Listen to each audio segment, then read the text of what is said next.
Well, good evening, everybody. Thank you for joining me again. This is Dr. Stephen Walker, licensed clinical psychologist, coming at you live on Facebook, YouTube, and Twitter with my twice a week mental health live stream.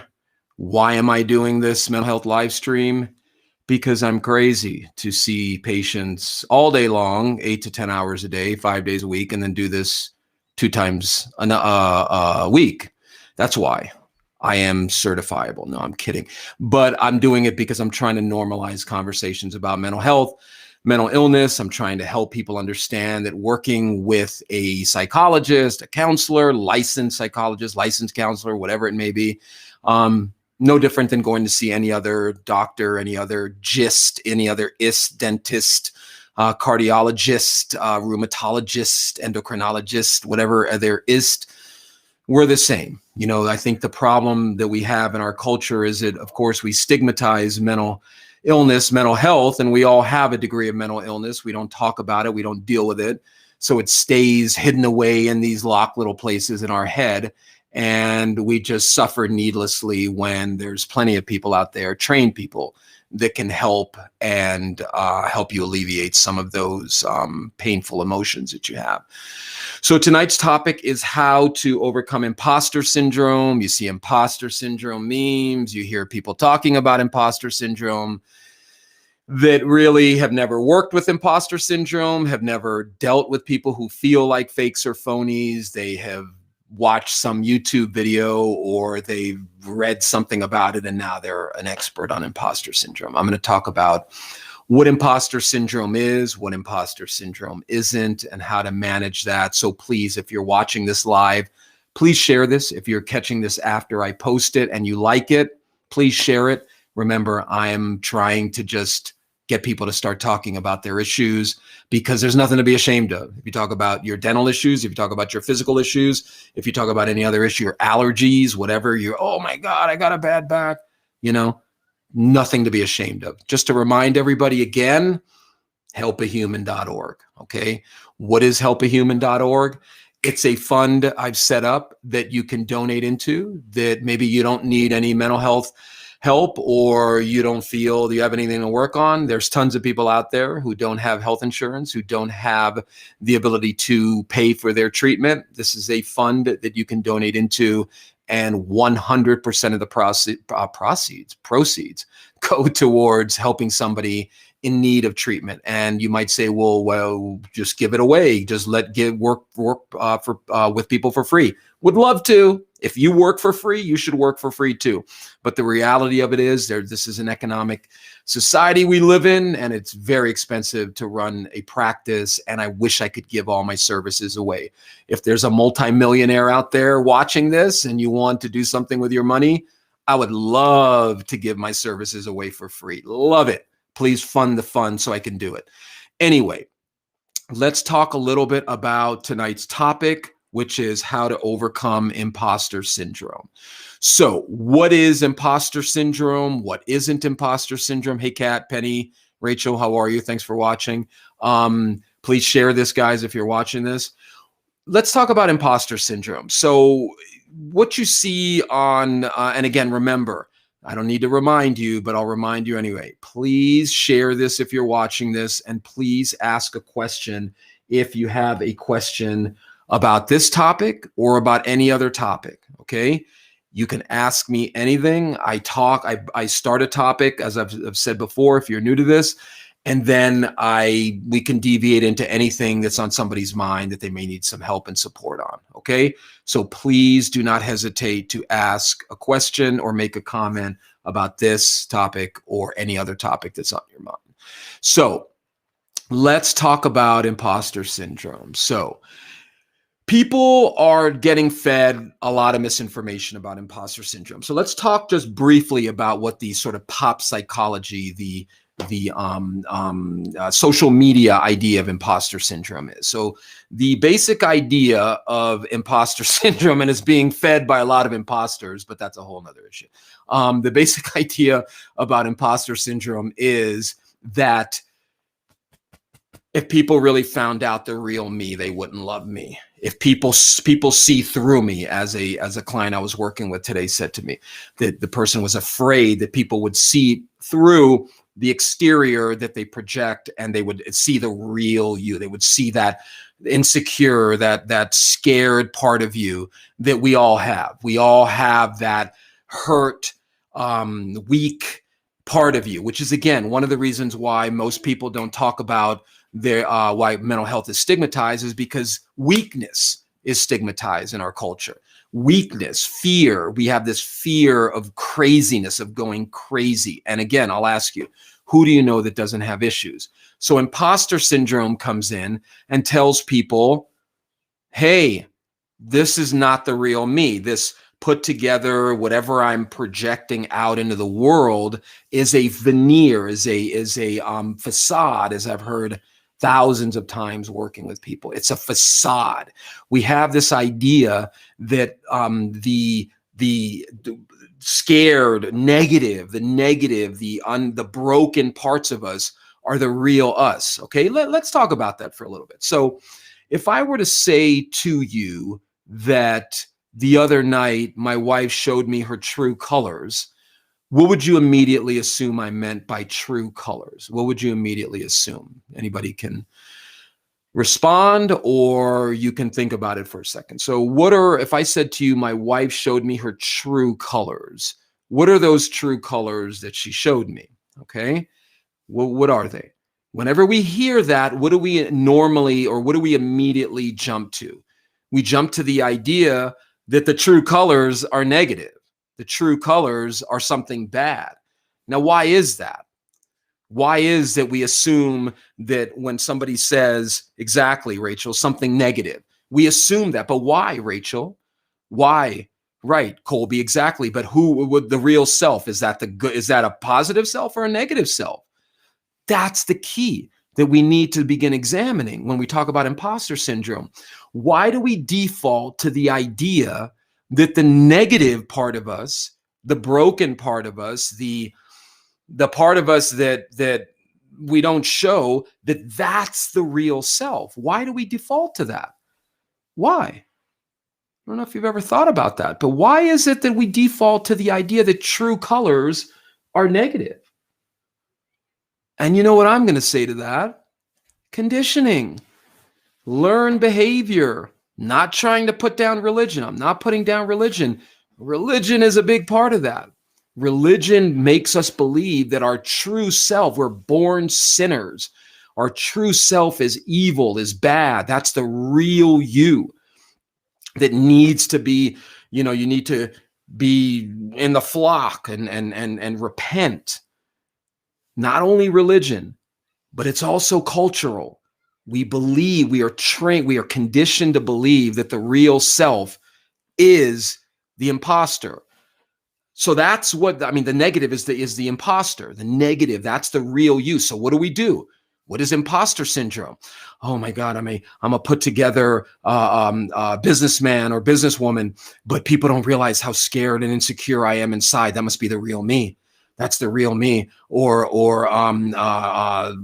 take what I do for work. I'm never supposed to have any emotional moments, or I'm supposed to have my SHIT, and I'm not going to say it because who's watching me and sitting next to me. Why is that the real me? Oh, the real you comes out. People talk about this all the time with alcohol and drugs, that alcohol brings out the real you. That's the real you. No, people, sorry.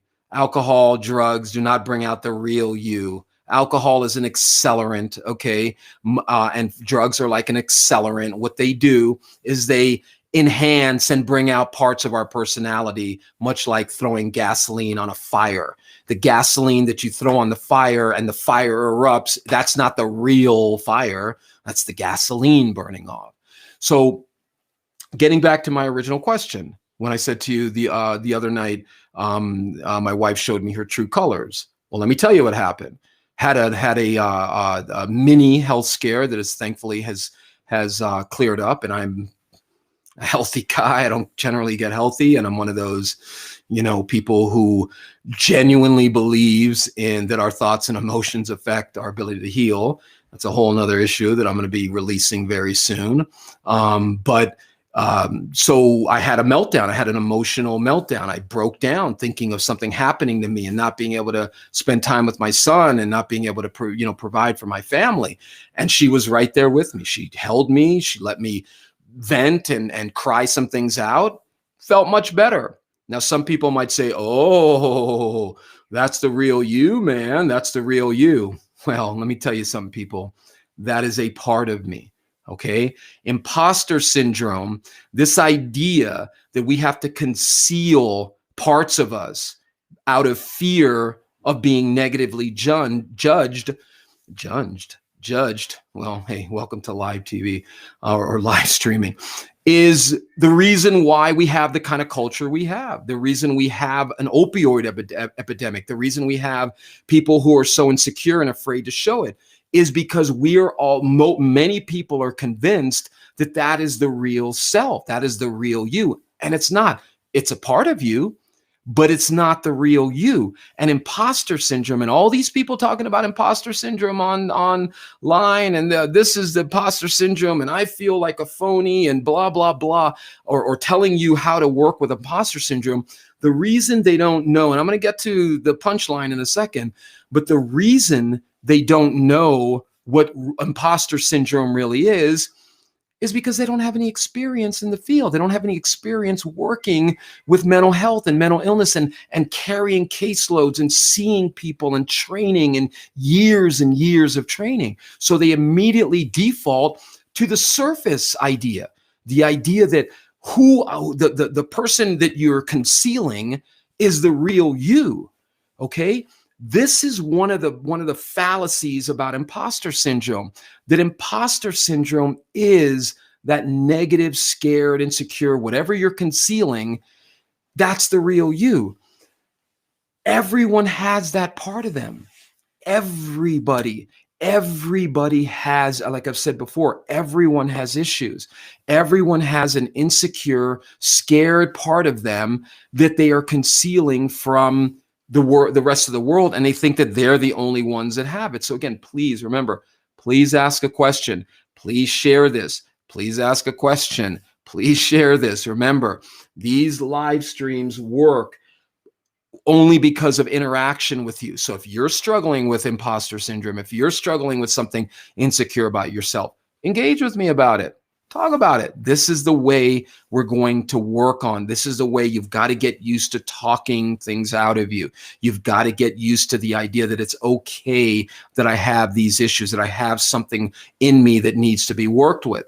So we're all walking around projecting onto other people around us this fear that we're going to be judged negatively if we show those vulnerable parts of us. And I'm not saying, in a board meeting breakdown or whatever. I'm just saying that in most environments, when you're interacting with other human beings, you don't need to, hey Sam, how are you? You don't need to be afraid of who that concealed part of you is. What happens is, when we're afraid to show that, we immediately assume that other people are going to be ashamed of it too. They're going to, or not ashamed of it, they're going to judge us negatively. And remember, a few months ago, I did a broadcast on spotting your projection, how to spot your projection. Very important part of mental health is being able to ask yourself, wait a minute, is that them or is that me? Being able to identify the difference between showing parts of you and concealing, though, not showing those parts of you, and concealing it out of that fear that you're going to be judged negatively by the other person. So let's get to the punchline about what imposter syndrome is. Imposter syndrome, people, is the conditioning. Okay? That's what people don't understand when they talk about imposter syndrome. The real imposter is what you learned about yourself. That's the real imposter, not the fear, not whatever negative parts of you there are. Those aren't the imposter. Those are parts of who you are. The imposter is your conditioned self, is the idea that who I think I am or who I'm concealing is actually who I am. So let me break that down for you. Let's take that, and I use this example a lot with racism. Let's take racism. Let's say, for example, you got somebody who's a racist, okay, and they hate black people, white people, Jews, Muslims, Catholic, whoever, whatever they're hating. They, for years and years and years, will believe that that's who they are. They'll believe that. They'll identify with that, and we see that all over the internet. We see all these people with, way many followers and viewers than I have, but they're putting out basically this idea that this is who I am. I'm this white nationalist, or I'm this ultra left wing or ultra right wing, or whatever it may be. They're identifying with their conditioning. They're identifying with who they think they are. That is the imposter. There are no born racists ever. There is no child. No, my 5-year-old son is not a racist and prejudiced. But if I teach him that, then guess what he's going to become? He's going to identify with that. He's going to identify with himself being that way. And that's the real imposter. The imposter is who we learn to be, people. That is the real imposter. The imposter is not your insecurities or whatever it may be, whatever you're afraid to show other people. The imposter is who you've learned to be, that conditioned self, that idea that this is who I am, that polarized, all or nothing binary view that I have to be this or I have to be that. I can't be a little bit of both because that means I'm wishy-washy. No, I have to be the person that I learned to be. That's the imposter. And the reason mental health people know that is because we're used to working with it. We're used to working with people who deal with feeling like phonies and feeling like they're never good enough. And we see how conditioning affects them. All these people online talking about imposter syndrome don't have a clue what it is, because what they're actually talking about is the real you, is parts of who you are. The insecure, scared part of you that you need to accept as part of you and work on it and not repress it and not hold it back and not be ashamed of it, and certainly not project the way you relate to that part of you onto everyone around you. Thanks for the question, Penny. Okay, I'll get to that in a second. Thank you for sharing that. So let's talk about how to overcome that. Now, since the title of this is Overcome It. Now, of course, unlike certain other unlicensed mental health influencers or whatever it may be online, who think, they're going to post a video and people are going to be forever changed, or read a book. That's not what this live stream is about. Okay. This live stream is about helping you identify that what you need to work on if you want to overcome imposter syndrome is you have to become aware of whatever the real imposter in you is. And people, the real imposter in you is your conditioning, is who you learn to be. Whether that's, you're welcome, Sam, whether that's I'm an alcoholic, or I'm a whatever you're going to say I'm a to after that, you should ask yourself, well, wait a second, I'm that, I'm this, I'm that. And if we had more people on this planet, or even in our country, questioning, well, wait a minute, why am I this polarized? Why am I this off in left field about my belief systems, where I genuinely believe that I'm right and everyone else is wrong? And I'm trying to arrange again, please ask a question. Remember, this is live. Ask a question. Hey, Gary, how are you? Good to see you, man. I lost my train of thought, but we need to, yeah, that's right. We're talking about societal. If people were questioning these polarized views of themselves more, we would have a culture where people would be more enlightened. We would have a culture where people would be less adamant about defending who they are at all costs. Why? And why do people do that? Because people are inherently afraid. People, what I found in my 20 plus years and thousands upon thousands of clinical hours I work, I don't know if you guys know, but I work full time in private practice, meaning I'm seeing people 8, 9, 10 hours, 5 days a week, loving every minute of it. There are aspects I'm not crazy about, all the paperwork and record requests and insurance companies and all that. So again, remember, people, somebody with a lot of money, send them to helpahuman.org and let me do my work where I don't have to worry about charging people. Okay. Check out helpahuman.org. Okay, people. Anyway, imposter syndrome, being able to identify what your imposter is, allows you to begin working on it, allows you to be able to start identifying. Let's say you're a racist. And I said this to a client today. And I like racism because racism is such a universal topic. It's religion, sexism, any other ism that involves hating another human being that you've never met. Because these are all learned. So I use that as a good example. So let's take racism. So let's say I got two races who are presented to me. One wants to make some changes, wants to look at that. The other one is set in their beliefs. Okay, so I do the work on both of them. Not set in their beliefs, but they're not motivated. They don't really have any motivation to look at it. One, we do the work. You find out that the imposter is the racist beliefs, the racist ideas that you have. The other one finds out what the racist beliefs are, how they learned them. They both find out the same insight, but they go in totally different directions. One says, yeah, dang right. That dang is not a bad word. He always looks at me whenever he hears something. He's like, don't use that word. One takes that insight and says, yep, that is right. That is exactly right. I'm glad I learned that. That's from my past experience. Great. That reinforces their belief system. The other one, wait a minute. That doesn't make sense. So I'm going to hate this group of people simply because I learned that.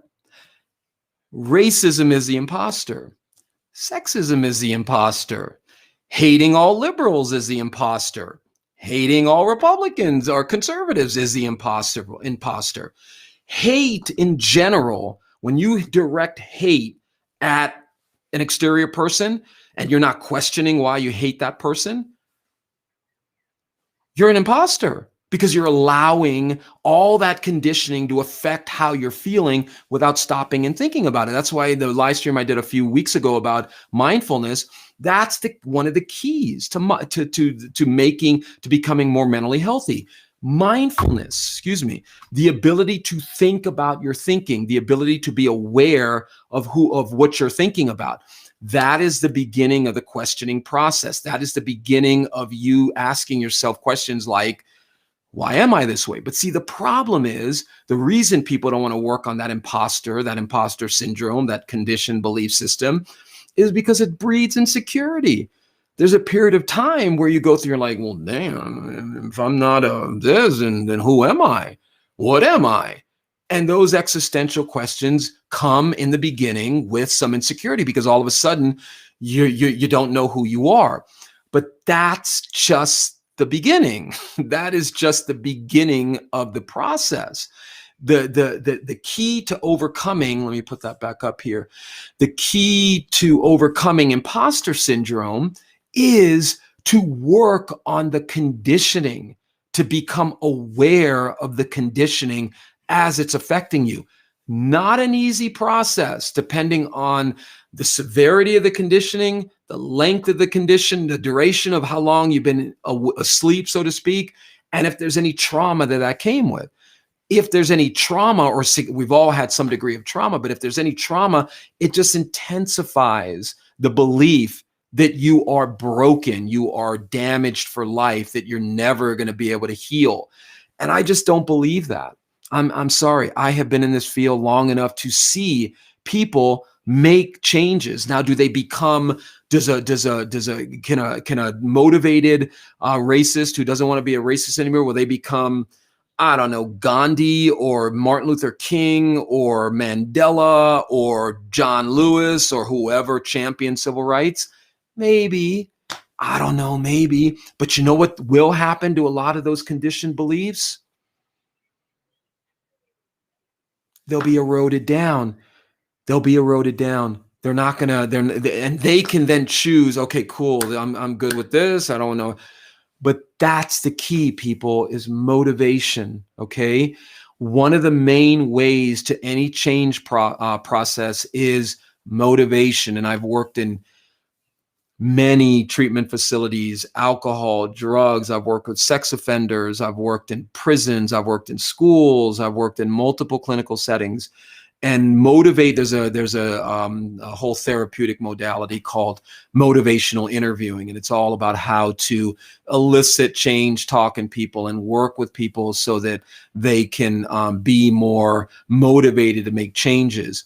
This is why hiring a licensed, educated, trained professional is the quickest route that you can find to making these changes, okay?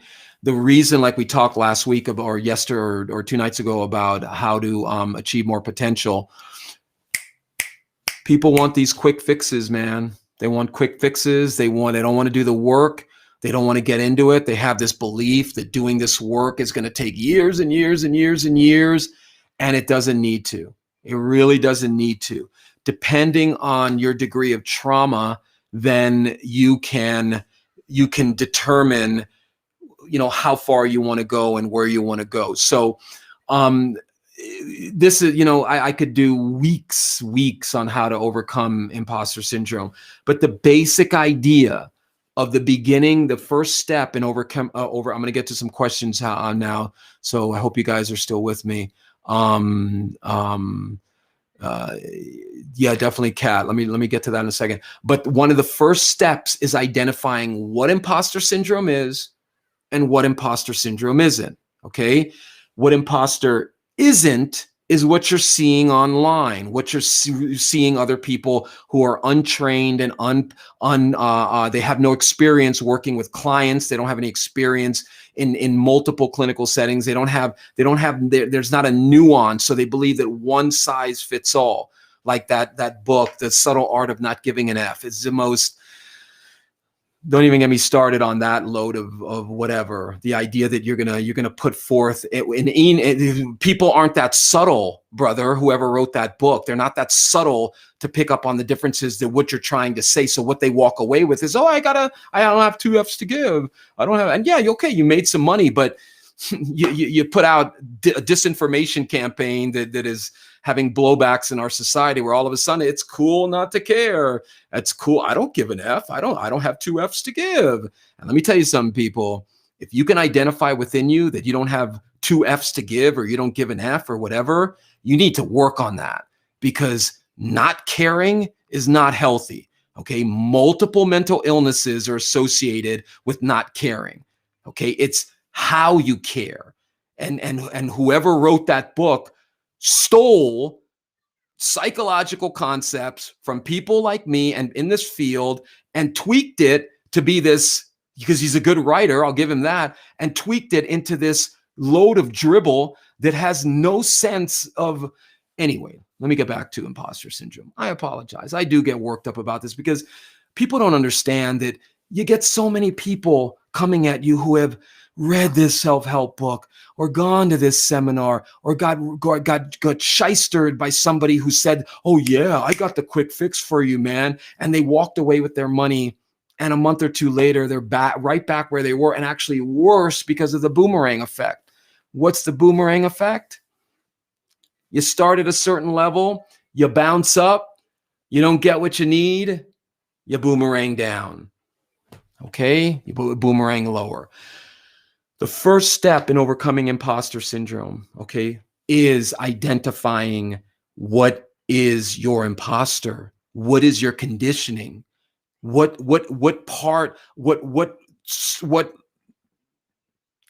brainwashing did you get that you are convinced that that's who you are? That's the first step, is identifying that the conditioning is the imposter. That pain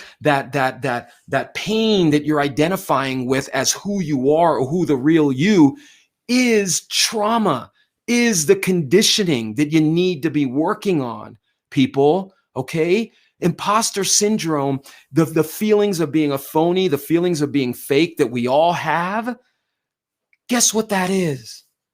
That's called being a human being. That's called what Carl Jung called the shadow, which anybody who's worked in this field long enough knows comes with the light. Okay? That is not the imposter syndrome, imposter in you. That is part of the real you that you need to work on. The imposter is the conditioning, what you learned, the low self-esteem, all of this stuff that was hammered into us as kids. That's the imposter. Okay. So let me get to a couple of questions, and I wanted to get to a couple of YouTube comments too, because I really don't have, sometimes I don't have time to do, all my patient client appointments, then do this twice a week. So I sometimes try to respond to questions online, but let's talk to Penny for a second. Penny's saying, my husband died 4 years ago and I conceal my feelings so my children and friends don't hover over me. Okay. Thanks, Dr. Okay. No problem, Penny. So let's talk about that, Penny. Where did you learn? You know what your imposter is there? What do you think your imposter? I don't know if you're still on, Penny, but what do you think your imposter is there? What do you think your imposter is in that statement? What do you think it is, Penny? I don't know if you're still on, but I'll tell you what your imposter is. Okay. Your imposter is the belief that you have to conceal your feelings. That's the imposter in you. Okay. It's not that it's not the imposter isn't those feelings, meaning that that's the real you, and the put together Penny that you put off is just a facade. It's not. It's not. I'm sorry. I know pop psychology and all these people writing these books who tell you it's just a mask and it's not the real you. It's like an oncologist perusing the internet and seeing vast swaths of people believing that you can cure cancer by whatever. And I know there are people out there, but in general, most people know that there's a protocol to treating cancer. I'm not saying it's the only one. I'm not saying that chemo and all of that is the only. I'm not saying that. I'm just saying that there are scientifically validated forms of treatment for cancer. There's scientifically validated forms of treatment for mental health and mental illness, okay? And no, it doesn't always have to be meds. No, it doesn't. Okay. So Penny is following up with, I just want to be strong and need to stand on my own. Okay, Penny, there's the imposter right there. I just bit my tongue because you guys are getting me all worked up. Ouch. That's your imposter. The need to be strong and the need to be on your own. Where'd you learn that, Penny? That must be very difficult to feel that you always have to be strong and on your own. Did you see my live stream last week about parentification? Did I do a live stream on parentification? I don't know. I should. But anyway, where'd you learn that? Where'd you learn that you need to be on your own and that you don't need that you have to stand on your own? I don't know. Maybe Penny was put in a role that she didn't need to be put in as a kid, where she had too much responsibility. Yeah, because she's saying yes. Just so everyone knows I'm not lying. Here's Penny's yes, okay? That's what your imposter is, sister. Your imposter is that feeling that you can't rely on people. that you have to be on your own, that Penny has to be strong. Why do I have, excuse me, that's what I would encourage you to start looking at, Penny. That's your imposter. Your imposter is this idea that, oh, no, I got to be strong. I got to be strong. I got to conceal my feelings. And then another part that I would encourage you to look at is friends don't hover over me. What is that? What does hovering over you mean, Penny? So by hovering over you, meaning, Penny, you okay? Guess what, Penny? It's okay that you're not over your husband's death, sister. It's okay. It's okay that it still feels like yesterday, Penny. Okay? If I was working with you, that's what we'd be working on. Is Penny accepting that she's still not over the death of her husband? And that's okay. The imposter in you, sister, is this feeling that you have to be strong all the time, that you have to stand on your own. You don't have to stand on your own, sister. Like Sam is saying, you can be both. You can absolutely, and that's what we work with people on, is allowing those polarities to coexist. You can be strong and still rely on people. Oh, you said on you. Oh, well, Sam, I would add to that. Penny can be strong. I'm sorry. Yeah, Penny can be strong and she can be weak. There's nothing wrong with weakness, sister. And you got to figure out where you learn that. I'm going to do a live stream on the part of what you're talking about here, Penny, which is this idea that, what did you say here? Need to stand on my own. You know what I call that, Penny? Pathological individualism. Pathological individualism is what we have in this country. This idea that there's something wrong with needing help and support from other people, that we have to be individuals. I have to be an individual. I can't, I make it. I'm a self-made man. I'm a self-made man. No, I'm a self-made man. I did it all on my own. You don't find that in a lot of other cultures, man. You don't. A lot of other cultures are collectivistic, meaning they take responsibility for other people in the culture. They don't put their needs always above everyone else. And guess what country has the highest rate of mental illness? I don't know. Guess what country has one of the highest rates of COVID-19? I don't know. Because people take individualism way too far.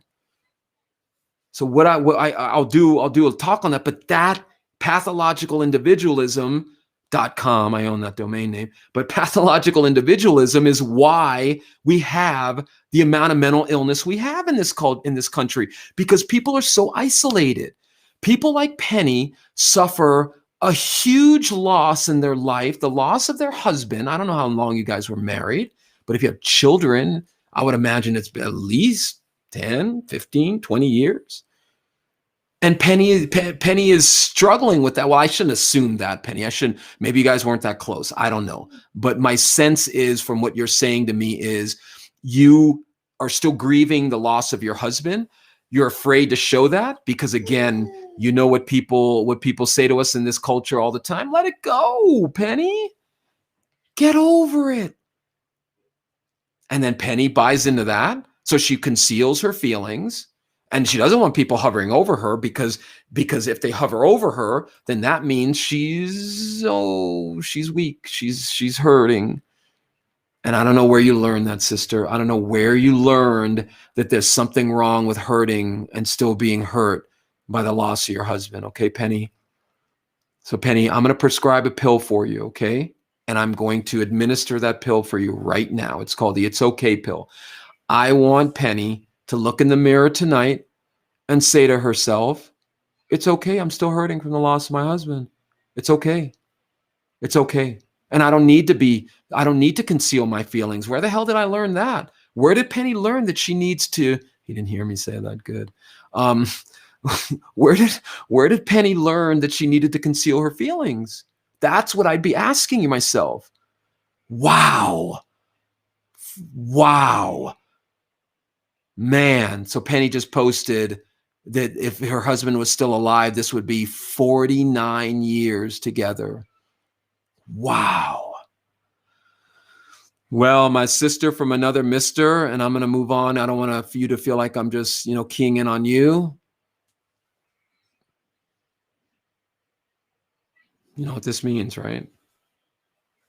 It's okay you're still missing him, and it's okay you're still grieving him.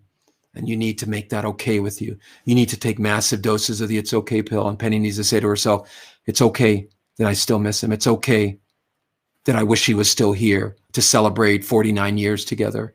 And I need to allow myself to be weak. See, this is what people don't get. Oh, I said, okay, Sam, you guys know each other. That's cool. Yeah, I bet you all miss him. Well, Penny, I'm going to challenge you. I want you to find somebody, your kids, somebody close to you. Maybe it's Sam, Samantha. Well, she's going by, Sam. Oh, okay. I see, Sam. You changed your name. And I want you to be weak in front of them. Okay? Because whatever you learned about being weak, you need to work on. You need to work on that because that's your imposter. This idea that Penny has to be strong and Penny can't still be hurting.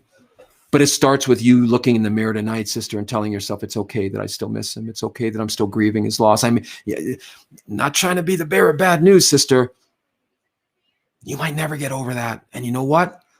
That's okay. But it doesn't mean you have to keep suffering to the degree that you do. The reason you're still suffering, Penny, is because you're not working on those feelings. You're not dealing, like I say, you're not dealing with how you're feeling. And you got to deal with how you feel. Okay? Thanks for sharing. I'm going to back off here. I don't want to, but my only advice to you, sister, is you've got to work on this belief system, that imposter in you that tells you that you have to be strong. You have to conceal your feelings. Children and friends hovering over me reminds me of how weak and fragile I feel. And there's something wrong with that. Where did Penny learn that she can't be fragile? Where did you learn that, Penny? That's your imposter. Okay. Well, thanks for sharing. Please, you can always shoot me an email or a text or through my website. Where's my website? This is my main website. I have tons of different feeder sites, but you can always contact me through there. You can shoot me a text here. But Penny, you got to work on that grief, okay? You got to. There's nothing to be ashamed of. I mean, one of my biggest, we all have a fear of loss. So, geez, 49 years together. Wow. Kat is saying, those of you who don't know Kat has DID, which is dissociative identity disorder, meaning that she, it's the old idea of multiple personalities, and we've seen, movies and documentaries about people who have multiple personality disorder. It's not what you see on TV. It's much more subtle and much more negative, especially if you have been traumatized like Kat has. So let's see here. Kat is saying, how does imposter syndrome apply to people with DID? We all really don't feel ourselves. Woo! There's a good one. Kat, it's a great question. I'm hesitant to get into it with you because I don't want to do anything that's going to, stir things up within you. But what I would ask you, what I would ask of you is this. I want you to ask that question to your provider. Okay. I want you to say that, hey, look, I was watching this psychologist who's talking about imposter syndrome, and I really want to know how that affects me with the dissociative identity disorder. Because the reason I'm hesitant to say about this, Kat, is, one of the things we're still working on, or one of the things I'm trying to help you continue to grow in you, is more of that ego strength, more of that belief that I'm the hub of the wheel. Whatever these alters are in me are just spokes. They're fragmented parts of my personality. So now let me stop right there. I'm not saying they're not real. I'm not saying you're faking. I'm not saying any of that. I'm saying that those alters in you are part of you. So how does imposter syndrome apply to people with DID? It's a magnified version of what most people feel. Most people have this sense of what I call the plurality of selves, this idea that we're not one unified self. Okay. So DID, and Kat's been very honest with the trauma she's gone through, excuse me. That what you're feeling, Kat, is a magnified, like an intense on high version of imposter syndrome. You're feeling a magnified version of dissociative identity disorder. I'm sorry, a magnified version of plurality of selves with your dissociative identity disorder, because the trauma that you went through and now it's all been stirred up again with your mom passing away that's why I said before when I was getting this talk going, trauma, the degree of trauma that you have magnifies that sense that we all have multiple selves. Kat, you're not alone, sister. You're not alone with feeling that you have many selves. Everyone has that to a degree. Everyone. This, like I tell my clients all the time, this self you see of, Dr. Stephen Walker in front of you is going to be totally shed later tonight when I'm chasing my kid around the house and we're acting like we're like lunatics. We have multiple selves. But the problem with dissociative identity disorder is those fragmented selves, because of what you went through, the trauma you went through with your brother, through no fault of your own. None of that's your fault, 100% on him. And then now with the death of your mom, they've been even more fragmented. Okay? That is how imposter syndrome affects people with DID. Not saying, that's why I said I'm hesitant to, walk too far down this road with you, Kat, because as I said to my, client patients all the time, I don't want to open any doors we can't close together. So, you asked me a question and I'm trying to address it in a way that doesn't do any harm, because that's the last thing people in my field want to do. That's what people don't get that.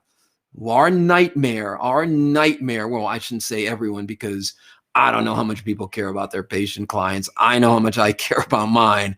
And the thought of something happening or somebody, doing something drastic without at least giving me the opportunity to walk them off the ledge is our greatest nightmare. So I don't want to do anything that's going to hurt you, Kat. But that's an answer to your question. So, but what I would encourage you to do is ask that in your next treatment session. Okay. Let's see. Gary is asking, sounds just like living behind that mask that everything is okay, but it's not. Exactly, Gary. And Gary and I know each other. Right, exactly. But see, Gary, as you and I have talked about many times, that it's not a mask. People's ability to cope with things, to manage trauma, that resiliency we all have, that healing reflex we all have, that is not a mask. Okay. The reason it feels like a mask is because the intensity of the negativity, that negative part of you, is so overwhelming that you feel that part of you that is put together, and that part of you that feels good about. We're getting a few more people logging on. So again, the topic is imposter syndrome. Please ask a question or make a comment. But that part of you, that mask, that's why if you see the little what's it called, people? The GIF, the graphic I made to publicize this tonight, how to overcome imposter syndrome.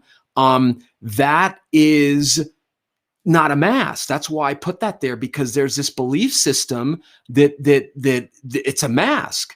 It's not a mask. It's not a mask. That's why I'm saying to you guys, it's not a mask. This thing right here, this is just something I made to show what imposter syndrome feels like. That this is the mask. This is the fake self right here, and this is the real self. That's the pop psychology. That's the part of you that has been led to believe that you're. Did I get that? Did that show up? Let me show that again. I hope that showed up. I'm trying to figure this program out slowly. So let's see here. Did that come through here? Yeah. Okay, great. Exactly. That's not the fake you. That's not this person behind the mask, so to speak, is not the fake you. It's a part of who you are. It's not a fake you. Gary and I have talked at length about this. Gary has, has some stuff he's dealing with without getting into it, obviously. But you talk about a loss of identity. Okay, great. Exactly like Gary's saying, is it now me? Well, Gary, the trauma that you went through can feel like you, because like you said, it's so different than before. But the idea that the trauma is the real you, that's the imposter, because the trauma is not the real you. Okay? It's not the real you. Let me just back up here. Okay. So we had Dutch Cat saying she had two other personalities that emerged that we did not know exist. What dual cat? That's directly related to the death of your mom. And you need to remember, Cat, this is the time to really develop that ego strength, that ability to know who the hub of the wheel is here, Cat. Okay. Do you think we see it more? Rachel's saying, do you think we see it more with social media? Absolutely. Absolutely. Social media and the internet, while it's positive in some ways, it is fueling so many false beliefs. This is one of the main reasons I'm doing these now, is because I've been on the sidelines for a while, just watching all of this, and it's just getting ridiculous how polarized we are. This belief that somehow we learned that we have to be this or that. Oh, you can't be wishy-washy. You can't be this and that. Says who? Says who? What? This is a game. Okay, Bubby. Who says? Why can't you be a little bit of everything? Why can't you allow like I talk politically? I tell people all the time, I'm a Demopublican. I have beliefs that are liberal. And I have beliefs that are conservative, and I allow them to coexist. And no one's going to tell me that I'm wrong. No one's going to tell me that I got to be this or that. I have liberal friends who just can't stand the idea that I have a concealed carry permit. I have conservative friends that think me believing that government should be there to help people and we should do things to help people who can't help themselves. They think I'm crazy. And I am crazy. But somebody once said, we're all a little crazy, aren't we? It's how we use it. There's crazy and smart and crazy and stupid. And you got to decide which one you are and work on it, okay?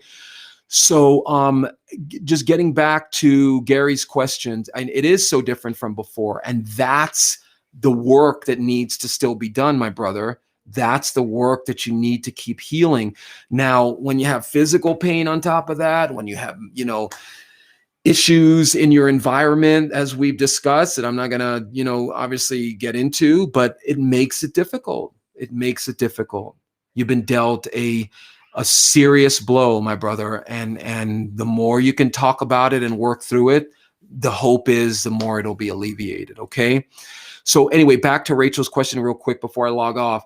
Do you think we see it more with social media? Absolutely. Absolutely. Social media fans hatred, fuels. There are people who post things on my Facebook or YouTube page that they would never say to my face, not because I would, go after them, but because when you're face to face with somebody, you realize that's a real human being.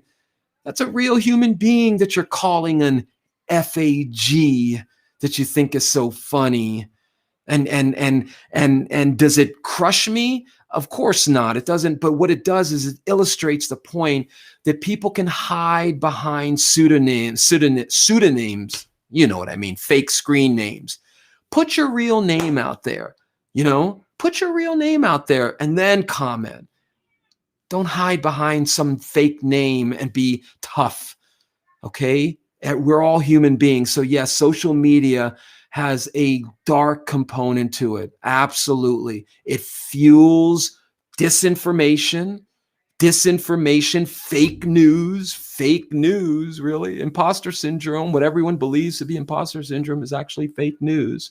The real imposter syndrome, people, if you want to overcome imposter syndrome, the real imposter is your conditioning, okay? It's your conditioning, and you need to work on that. That's the way to overcome it. You need to identify it, talk it out, and process it with somebody who can help you do it. And most people have health insurance. If you don't, see if you can find somebody that can work with you on price. If you're out there and you got some money sitting around, donate to my Help a Human Fund, okay? Donate to my Help a Human Fund. 100% of the proceeds go towards people who can't afford their treatment, can't afford their copays, can't afford their deductibles. I have so many people, I don't take their insurance plan, and I had to text somebody tonight that, you know, it pains me to be able to not be able to work with everybody that I can simply based on economics. Helpahuman.org. Okay, spread it around, people. If you know somebody with some, cash reservoirs that they don't know what to do with, it helps our society. It helps a human. It helps people work on their issues. Yeah, baby.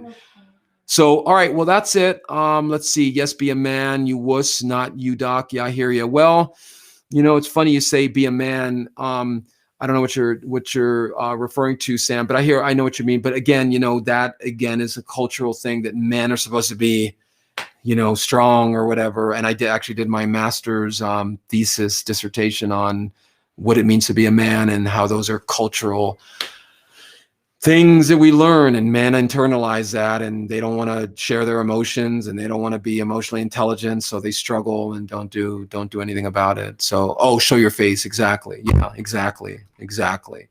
And remember, you're interacting with human beings online, if we could remember that. All right, people. Well, I hope that helped. If you are catching this on YouTube, or if you're catching on YouTube, please subscribe to the channel. Please set your notifications. The higher, we're getting more and more subscribers. We're about to break 4,000, which is wonderful. But the more subscribers we have, the higher they post our videos, the more people will work on their mental illness. If you're catching this on Facebook through one of my, yes, I have to pay to advertise, please subscribe. Please like the Facebook page. And that's about it. There's a lot of content on my Facebook page if you want to check it out. Here's my website. If anybody needs it, you can shoot me a message through there. If you want to text me, this is just a web-based text service. You can shoot me a text on this. But other than that, I'll see you guys Tuesday night. Going to try to have a guest on next week, a sex therapist dealing with sexual dysfunction in relationships, all kinds of issues when it comes to sexual addiction, things like that. So I'll post when she's going to be on. Okay. Hope that helped. Don't forget, we got to work on our issues. Okay. Everyonehasissues.com. Everyone has issues. Think of one person who doesn't have issues. There's no shame in working on it. Do not give in to the mental health stigma, this idea that there's something to be ashamed of because you have unhealed wounds, unhealed emotional wounds. There's nothing to be ashamed of. Everybody, every single person who was raised by a human being has mommy or daddy issues. Why? Because mommy and daddy had issues, okay? That's why you still have mommy and daddy issues. And if you're not working on them, they ain't gonna go away, okay? All right, guys, have a great weekend. Take it easy, and I will see you Monday night, and we'll have another interesting topic to talk about, okay? So work on your imposter syndrome. The imposter syndrome is your conditioning, okay? What? You want to say goodnight? Yeah. Okay, come quick.